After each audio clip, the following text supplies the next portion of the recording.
നമസ്കാരം. അഗാരിക്കസ് മലയാളത്തിന്റെ പുതിയൊരു അധ്യായത്തിലേക്ക് എല്ലാവർക്കും സ്വാഗതം. ജൂലൈ 25 നടക്കുന്ന LD technician Kerala drugs control department laboratory attender homoeopathy ഇവയുടെ സിലബസ് വന്നിട്ടുണ്ട്. ഇത്രയും നാളും ലബോറട്ടറി അറ്റൻഡർ ഹോമിയോപ്പതിയുടെ സിലബസ് വേറെയായിരുന്നു. ഇത്തവണ 25 നടക്കാൻ പോകുന്ന എക്സാമിന് LD ടെക്നീഷ്യന്റെയും ലബോറട്ടറി അറ്റൻഡർ ഹോമിയോപ്പതിയുടെയും സിലബസ് സെയിം ആണ്. നമുക്ക് ഡീറ്റെയിൽ ആയിട്ടുള്ള സിലബസിലോട്ട് പോവാം. 3 പാർട്ടായിട്ടാണ് സിലബസിനെ ഡിവൈഡ് ചെയ്തിട്ടുള്ളത്.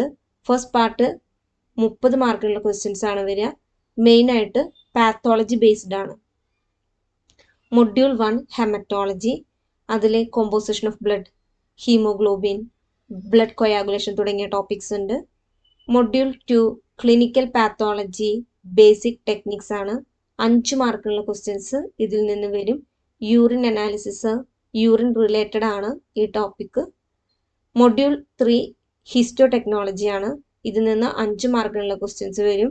Histology, microtomy, paraffin sectioning, staining, mounting, frozen sections ഇതൊക്കെയാണ് തേർഡ് മോഡ്യൂളിലുള്ളത്. ഫോർത്ത് മോഡ്യൂൾ ആയിട്ടുള്ള സൈറ്റോളജിയിൽ നിന്ന് 5 മാർക്കിനുള്ള ക്വസ്റ്റ്യൻസ് ആണ് വരുന്നത്. application of cytology, fine needle aspiration cytology, liquid based cytology ഇതൊക്കെയാണ് ഫോർത്ത് മോഡ്യൂളിൽ ഇൻക്ലൂഡ് ചെയ്തിട്ടുള്ളത്. ഫിഫ്ത്ത് മോഡ്യൂളായ സൈറ്റോജെനറ്റിക്സ് നിന്ന് 5 മാർക്കിനുള്ള ക്വസ്റ്റ്യൻസ് വരും. മെയിനായിട്ട് കാരിയോടൈപ്പിംഗ്, ക്രോമസോം ഡിഫക്റ്റ് ഇതൊക്കെയാണ് ഫോക്കസ് ചെയ്തിട്ടുള്ളത്. സിക്സ്ത് മോഡ്യൂൾ ബ്ലഡ് ബാങ്കിങ് ആണ്. 5 മാർക്കിനുള്ള ക്വസ്റ്റ്യൻസ് ആണുള്ളത്. പലതരത്തിലുള്ള ബ്ലഡ് ഗ്രൂപ്പുകൾ, ഡോണർ സെലക്ഷൻ, സ്ക്രീനിങ്, ട്രാൻസ്ഫ്യൂഷൻ തുടങ്ങിയവയാണ് അതിൽ ഇൻക്ലൂഡ് ചെയ്തിട്ടുള്ളത്. ഇനി സെക്കൻഡ് പാർട്ടാണ് മൈക്രോബയോളജി. 30 മാർക്കുള്ള ക്വസ്റ്റ്യൻസ് ആണ് സെക്കൻഡ് പാർട്ടിൽ നിന്ന് വരുന്നത്. മൊഡ്യൂൾ 1 ജനറൽ മൈക്രോബയോളജി ആണ്. 6 മാർക്കുള്ള ക്വസ്റ്റ്യൻസ് ജനറൽ മൈക്രോബയോളജിയിൽ നിന്ന് വരും. മൊഡ്യൂൾ 2 ബാക്ടീരിയോളജി ആണ്. ബാക്ടീരിയോളജിയിൽ നിന്ന് 6 മാർക്കിനുള്ള ക്വസ്റ്റ്യൻസ് ഇതുപോലെ വരും. മെയിനായിട്ട് ബാക്ടീരിയയുടെ മോർഫോളജി, ഗ്രോത്ത്, ബാക്ടീരിയയുടെ study, antimicrobial activity, clinical bacteriology, സ്പെസിമെൻസിൻ്റെ dealing, microscopy, culture, biochemical identification, serological test ആണ് മൊഡ്യൂൾ 2 ഇൻക്ലൂഡ് ചെയ്തിട്ടുള്ളത്.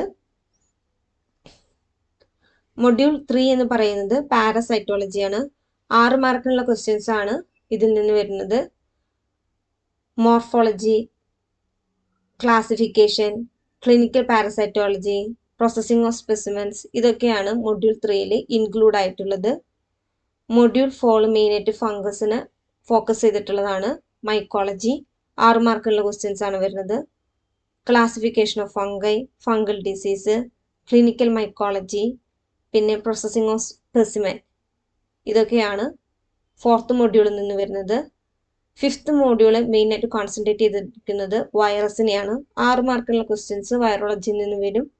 Introduction to virology, clinical virology, processing of specimens, serological test ആണ് ഇതിൽ ഇൻക്ലൂഡ് ചെയ്തിട്ടുള്ളത്.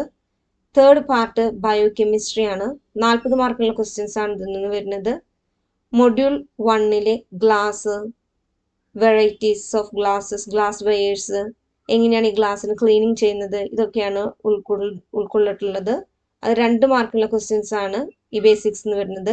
മൊഡ്യൂൾ 2 ലബോറട്ടറി സേഫ്റ്റി ആണ്. ഒരു ലാബിൽ എങ്ങനെയൊക്കെ ഹാൻഡിൽ ചെയ്യണം എന്നാണ് ഈ മൊഡ്യൂൾ കോൺസെൻട്രേറ്റ് ചെയ്തിരിക്കുന്നത്. ഇതിന് 1 മാർക്കുള്ള ക്വസ്റ്റ്യൻ ആണ് വരുന്നത്. Module 3 grades of chemical, standards of chemicals ഇവയാണ് 1 മാർക്കുള്ള ക്വസ്റ്റ്യൻ ഈ മൊഡ്യൂളിൽ നിന്ന് വരും. ഫോർത്ത് മോഡ്യൂളിൽ നിന്നും ഇതുപോലെ 1 മാർക്കുള്ള ക്വസ്റ്റ്യൻ ആണ് വരുന്നത്. അതിൽ ഡിഫറെൻറ്റ് ടൈപ്പ് ഓഫ് വാട്ടർ നമ്മൾ ലാബിൽ യൂസ് ചെയ്യുന്നതാണ് ചോദിച്ചിട്ടുള്ളത്. ഫിഫ്ത്ത് മോഡ്യൂളിൽ നിന്ന് 1 മാർക്കുള്ള ക്വസ്റ്റ്യൻ ആണ് വരിക. SI യൂണിറ്റും നോൺ SI യൂണിറ്റിനെയാണ് മെയിനായിട്ട് കോൺസെൻട്രേറ്റ് ചെയ്തിരിക്കുന്നത്. സിക്സ്ത് മോഡ്യൂളിൽ നിന്ന് നോർമാലിറ്റി, ഡൈല്യൂഷൻസ് ഇതൊക്കെയാണ്. നോർമാലിറ്റി, മോളാറ് ഇങ്ങനത്തെ കോൺസെൻട്രേഷൻ കാൽക്കുലേഷൻസ് ആണ് സിക്സ്ത് മോഡ്യൂളിൽ നിന്ന് വരുന്നത്. സെവൻത്ത് മോഡ്യൂളിൽ നിന്ന് collection, preparation, transportation of biological specimens ഇതാണ് കോൺസെൻട്രേറ്റ് ചെയ്തിരിക്കുന്നത്. അതുപോലെ തന്നെ യൂറിൻ പ്രിസർവേഷനും ഇതിൽ ഇൻക്ലൂഡഡ് ആണ്. 3 മാർക്കുള്ള ക്വസ്റ്റ്യൻസ് വരും. 8th മോഡ്യൂളിലെ ലബോറട്ടറി ഇൻസ്ട്രുമെന്റ്സ് ആണ് മെയിനായിട്ട് കോൺസെൻട്രേറ്റ് ചെയ്തിരിക്കുന്നത്.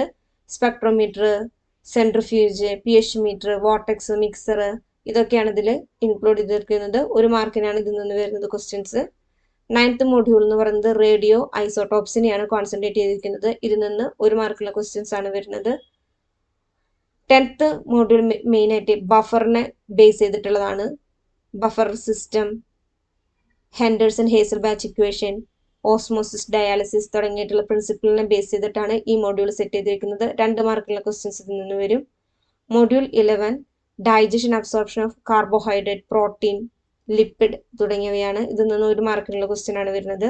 മൊഡ്യൂൾ 12 മെയിനായിട്ട് carbohydrate, protein, lipid, nucleic acid, ഇവയുടെ metabolism, vitamins, nutritional importance, haemoglobin, പിന്നെ കുറച്ച് ഡിസീസ് ഇതുമായി ബേസ് ചെയ്തിട്ടുള്ളത് തുടങ്ങിയവയാണ് അതിൽ നിന്ന് വരുന്നത്. 3 മാർക്കുള്ള ക്വസ്റ്റ്യൻസ് ആണ്.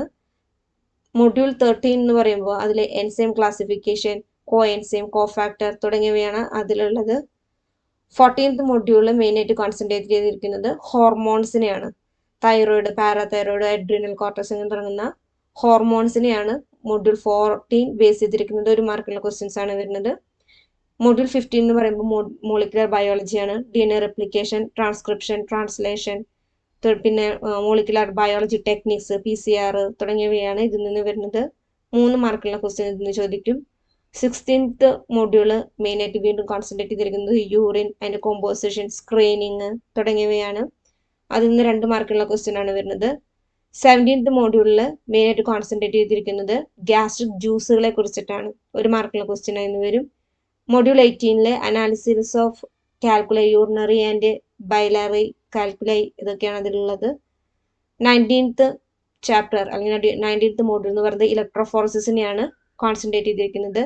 20th മോഡ്യൂളിലെ ക്രോമറ്റോഗ്രഫിയാണ്. ക്രോമറ്റോഗ്രഫിയിൽ നിന്ന് 2 മാർക്കുള്ള ക്വസ്റ്റ്യൻ ചോദിക്കും. 21st ചാപ്റ്റർ ഇമ്മ്യൂണോളജി ബേസ് ചെയ്തിട്ടാണ്. ഇൻഫെക്ഷൻ, ഇമ്മ്യൂണിറ്റി, ആന്റിജൻ, ആന്റിബോഡി, ലൈസ തുടങ്ങിയ ടെക്നിക്സ് ആണ് വരുന്നത്. 2 മാർക്കുള്ള ക്വസ്റ്റ്യൻ അതിൽ നിന്ന് ചോദിക്കും. മൊഡ്യൂൾ 22 നിന്ന് ബയോകെമിസ്ട്രി ലബോറട്ടറി ടെസ്റ്റുകളെ കുറിച്ചിട്ടാണ് അതിൽ ഇൻക്ലൂഡ് ചെയ്തിരിക്കുന്നത്. 1 മാർക്കുള്ള ക്വസ്റ്റ്യൻ ആണ് അത് വരുന്നത്. 23 ടോക്സിക്കോളജിയാണ് കോൺസെൻട്രേറ്റ് ചെയ്തിരിക്കുന്നത്. 1 മാർക്കുള്ള ക്വസ്റ്റ്യൻ വരും. Module 24 organisation and management of A clinical biochemistry ആണ്. 1 മാർക്കുള്ള ക്വസ്റ്റ്യൻ അതിൽ നിന്ന് വരും. 25th മോഡ്യൂളിലെ ഓട്ടോമേഷൻ ആണ്. 2 മാർക്കുള്ള ക്വസ്റ്റ്യൻ അതിൽ നിന്ന് വരും. 26th മോഡ്യൂളിലെ ക്വാളിറ്റി കൺട്രോൾ ആണ് മെയിനായിട്ട് യൂസ് ചെയ്തിരിക്കുന്നത്. അങ്ങനെയാണ് ഇത്തവണത്തെ സിലബസ് സെറ്റ് ചെയ്തിരിക്കുന്നത്. ഇതിന് ബേസ് ചെയ്തിട്ടുള്ള പ്രീവിയസ് ഇയർ ക്വസ്റ്റ്യൻസ് നമ്മൾ ഈ ചാനലിൽ ഡിസ്കസ് ചെയ്യുന്നതായിരിക്കും തുടർന്ന് വരുന്ന ദിവസങ്ങളിൽ. താല്പര്യമുണ്ടെങ്കിൽ അത് കാണേണ്ടതാണ്. വീഡിയോ ഇഷ്ടപ്പെടുകയാണെങ്കിൽ ലൈക്ക് ചെയ്യാനും ഷെയർ ചെയ്യാനും സബ്സ്ക്രൈബ് ചെയ്യാനും മറക്കരുത്. Thank you.